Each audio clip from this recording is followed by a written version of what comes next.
Hi everyone, I am doctor Kashika Jain और इस video में मैं बात करने वाली हूँ डिल्यूजन्स के बारे में।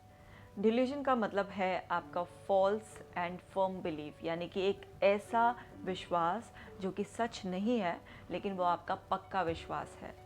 अगर आपके परिवार वाले आपको उसके बारे में समझाने की कोशिश करते हैं तब भी वो पेशेंट मानता नहीं है कि क्या सच्चाई है। बस जो उसकी सोच होती है वो उसके लिए फर्म रहता है कि जो वो सोच रहा है बस वही सही है, बाकी सब लोग उसे मिसगाइड करने की कोशिश कर रहे हैं या फिर वो झूठ बोल रहे हैं। ऐसे लोग परेशान होकर अगर डॉक्टर के पास लेकर जाते हैं इस तरीके के पेशेंट्स को, और वो एक्सपेक्ट करते हैं कि डॉक्टर उनको समझा दे, लेकिन ऐसा पेशेंट डॉक्टर की बात को भी नहीं मानता है। क्यों? क्योंकि जो डिल्यूजन होता है वो होता है उसका फर्म और फॉल्स बिलीफ, यानी कि जिस बात पर वो अटका हुआ है बस वो उसी बात पर अड़ा हुआ रहता है। मतलब किसी का भी समझाना उसके किसी भी तरीके से कोई काम नहीं आएगा। अब इसमें मैं कुछ केस के एग्जांपल्स दे के आपको बताती हूँ। जैसे मेरे पास एक लड़का आया और उसका एक फर्म बिलीव था कि वो अंबानी से भी ज़्यादा अमीर है और वो चाहे तो अंबानी की भी औकात उसको बता सकते हैं, और जबकि वो एक्चुअल में एक मिडिल क्लास को बिलोंग करता था। एक पेशेंट थे, वो अपने आप को साईं बाबा मानने लगे थे। उन्हें लगा कि वो साईं बाबा हैं और सबको उनकी पूजा करनी चाहिए।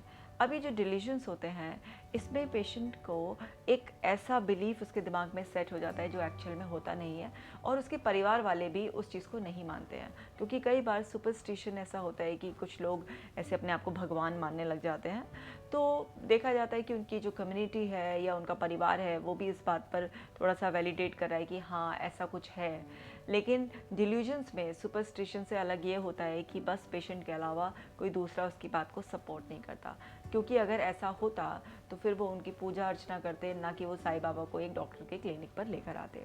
इसके अलावा डिल्यूजन्स और भी तरीके के हो सकते हैं, जैसे कि कोई मेरे विचारों की चोरी कर रहा है, और जैसे स्किज़ोफ्रेनिया जैसी बीमारी में होते हैं डिल्यूजन्स की कुछ लोग हैं वो मेरे बारे में बात कर रहे हैं।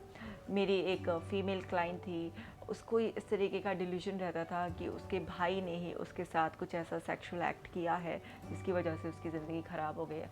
और उसको कितना भी समझा लिया कि आपका भाई आपको प्यार करता है या वो आपकी रिस्पेक्ट करता है, लेकिन वो मानने को तैयार नहीं है। इसी तरीके से मेनिया के पेशेंट्स में भी डिल्यूजन्स देखे जाते हैं, स्किज़ोफ्रेनिया में तो देखे ही जाते हैं, और अलग से किसी को केवल डिल्यूजन डिसऑर्डर्स भी हो सकते हैं। अगर कोई भी ऐसा फॉल्स एंड फर्म बिलीफ किसी को भी 1 महीने से ज़्यादा होता है तब माना जाता है कि उसको डिल्यूजन डिसऑर्डर है और इसका इलाज कराना पड़ता है। क्योंकि अलग अलग तरीके के फॉल्स बिलीफ किसी में डेवलप हो सकते हैं। जैसे मेरे पास एक यंग बच्चा आ रहा है 17 साल का, उसका एक फॉल्स बिलीफ है कि वो वर्चुअल वर्ल्ड में रहता है, यानी कि वो रियल वर्ल्ड में नहीं रहता, सब कुछ इमेजिनेशन है। और वो उस बात पर एकदम से अड़ जाता है, वो इस बात पर बहस करने लग जाता है कि नहीं ये रियल वर्ड नहीं है। अगर आप उसे समझाने की भी कोशिश करोगे कि बेटा ये रियल वर्ड है, आप सुन सकते हो, आप देख सकते हो, आप टच कर सकते हो, आप स्मेल कर सकते हो, लेकिन वो तभी भी वो बोलता है कि ये तो सब इमेजिनेशन में भी पॉसिबल है। इसी तरीके से एक लड़की है जो 32 साल की और अनमैरिड लड़की मेरे पास आई, और वो जब पीएचडी रिसर्च कर रही थी तो उसके कॉलेज में कुछ लोगों ने उसका रिसर्च वर्क जो है थोड़ा कॉपी कर लिया था, और ऐसा अक्सर किसी के साथ भी हो जाता है। वो तभी से डिस्टर्ब हो गई और उसके दिमाग में ये बात सेट हो गई कि सब लोग उसका वर्क चोरी कर रहे हैं और उन्होंने कंप्यूटर हैक कर लिया है और उसको ट्रैक पे लगा रखा है। वो कहीं भी अगर इंटरनेट पर कोई भी अगर एडवर्टीज़मेंट भी पॉपअप हो जाता तो उसे ऐसा लगता कि ये सब कुछ उसे परेशान करने के लिए किया जा रहा है और उसकी ट्रैकिंग की जा रही है। ये डिजिटल ट्रैकिंग का उसको एक डिल्यूजन फिक्स हो गया था। उसके फैमिली मेम्बर ने समझाया उसको, इनिशियली जब वो मेरे पास दिखाने आई मैंने भी समझाने की कोशिश की, बट उसको नहीं समझ में आया। बट डिल्यूजन्स को भी ट्रीट किया जा सकता है। अगर किसी को डिल्यूजन डिसऑर्डर डेवलप हो गया है तो उसमें भी घबराना नहीं चाहिए। इसमें थोड़ा सा समय लगता है और पेशेंट को पहले बहुत अच्छी रेपो बिल्ड कर कर उसे कनेक्ट करना पड़ता है, और फिर कुछ फैक्ट्स के बेसिस पर उसे बहुत धीरे धीरे, क्योंकि एकदम से नहीं समझाया जा सकता, धीरे धीरे उसको कन्विंस किया जा सकता है, उसे समझाया जा सकता है। और कई बार इसमें कुछ मेडिसिन की भी ज़रूरत पड़ जाती है, या फिर इसमें हिप्नोथेरेपी बहुत अच्छा काम करती है।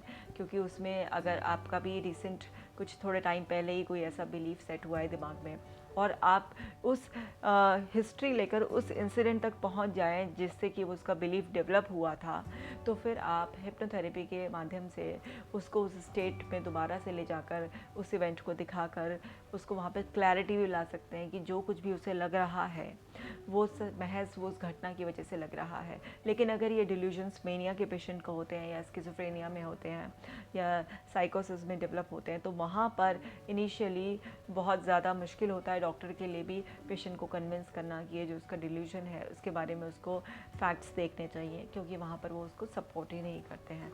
तो डिल्यूजन डिसऑर्डर्स भी एक बहुत बड़ी समस्या है।